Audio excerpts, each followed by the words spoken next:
मी शिवेंद्रसिंहराजे अरुणाराजे अभयसिंहराजे भोसले ईश्वर साक्ष शपथ घेतो की असा आवाज आला आणि साताऱ्यात एकच जल्लोष झाला। बऱ्याच वर्षानंतर सातारच्या राजगादीला मंत्रिपद भेटलं होतं। ह्याआधी उदयनराजे भोसले यांना भाजप सेनेच्या युतीमध्ये मंत्रिपद भेटलं होतं।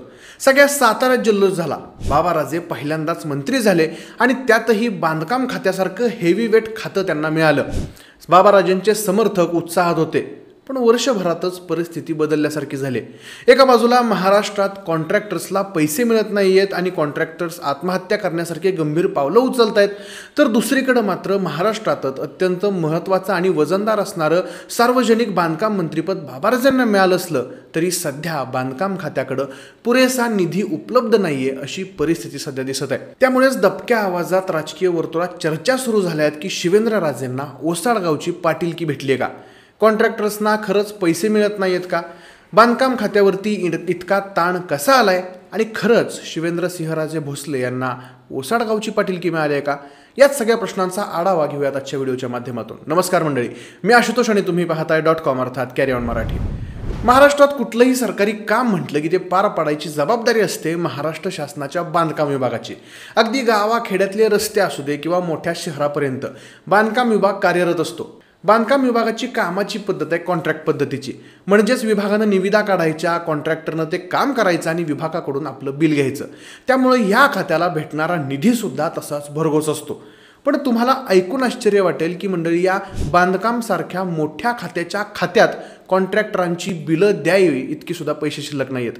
त्यामुळेच कदाचित शिवेंद्रसिंहराजे यांचा मंत्रिपदाचा आनंद क्षणभंगुर आहे असं म्हणावं लागतं। याशिवाय त्यांच्या साताऱ्याच्या घरी किंवा मंत्रालयात सरकारी कॉन्ट्रॅक्टरांची अक्षरशः रांग लागलेली अशी माहिती वर्तमानपत्रात समोर आली होती। आता ही अवस्था का झाली हे जाणून घेण्यासाठी आपल्याला थोडंसं भूतकाळात जावं लागेल। भूतकाळात जावं लागतं सन 2019 मध्ये।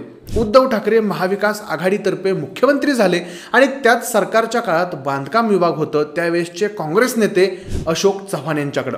त्यांच्या काळात सुद्धा बांधकाम विभागानं हजारो कोटींची कामे केली, मात्र तत्कालीन बांधकाम खात्याचे मंत्री अशोक चव्हाण यांनी या खात्यावरती 1 रुपया सुद्धा देणं ठेवलं नव्हतं। एकनाथ शिंदे हे मुख्यमंत्री होण्याच्या अगोदर बांधकाम खात्यावरती 1 रुपया सुद्धा देणं नव्हतं आणि कॉन्ट्रॅक्ट सिस्टीम अगदी व्यवस्थित चाललं होतं। मात्र राज्यात नाट्यमय घडामोडी घडल्या, शिंदे सरकार अस्तित्वात आलं। ह्या युती सरकारच्या काळात सार्वजनिक बांधकाम विभागाची धुरा आली सध्याचे भारतीय जनता पार्टीचे प्रदेशाध्यक्ष रवींद्र चव्हाण यांच्याकडे।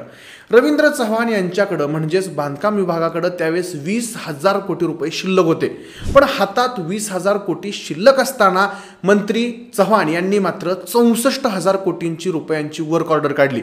आता इथंच खात्याचं संतुलन बिघडलं असं म्हणावं लागेल।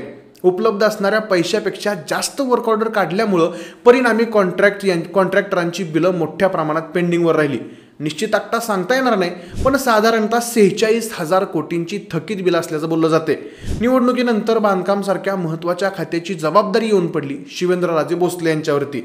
या खात्याचा आढावा घेतल्यानंतर सत्य परिस्थिती बाबाराजेंना समजली असावी। आता एवढी मोठी रक्कम थकीत असल्यामुळं कदाचित शिवेंद्रसिंहराजे भोसले यांना नवीन बांधकामाच्या योजना मोठ्या प्रमाणात राबवता येतील का यावर सगळीकडून शंका उपस्थित केली जाते। जवळपास 2.25 कोटी कंत्राटदारांची देखी बाकी आहेत। नुकतंच महाराष्ट्रात एका कॉन्ट्रॅक्टरने थकीत बिल भेटलं नाही म्हणून आत्महत्या केली। याशिवाय थकबाकीचा आकडा देखील खूप मोठा आहे। मग मंडळी, प्रश्न असा पडतोय की शांत आणि संयमी ओळख असणाऱ्या बाबाराजेंना पहिल्यांदा मंत्रिपदाची संधी मिळाली, ती सुद्धा इतक्या दर्जेदार खात्याची, पण सरकारच्या किंवा आधीच्या मंत्र्यांच्या धोरणामुळे बाबाराजेंना मंत्रिपदाचा योग्य आणि सक्षम रीतीने वापर करता येत नाही का? मंडळी, तुम्हाला जर असं वाटत असेल किंवा जर निधी मुबलक असता आणि थकबाकी नसती तर बाबाराजेंनी अनेक धोरणात्मक निर्णय घेतले असते का? आणि आता शिवेंद्रसिंहराजे भोसले या सगळ्यावरती कसा तोडगा काढतात यावर तुमची काय मत आहे ते आम्हाला कमेंट्स करून नक्की सांगा। आपला आजचा व्हिडिओ आवडला असेल तर व्हिडिओला लाईक करा, शेअर करा आणि असेच नवनवीन व्हिडिओज पाहण्यासाठी आपल्या कॅरी ऑन मराठीला सबस्क्राईब करायला विसरू नका। धन्यवाद।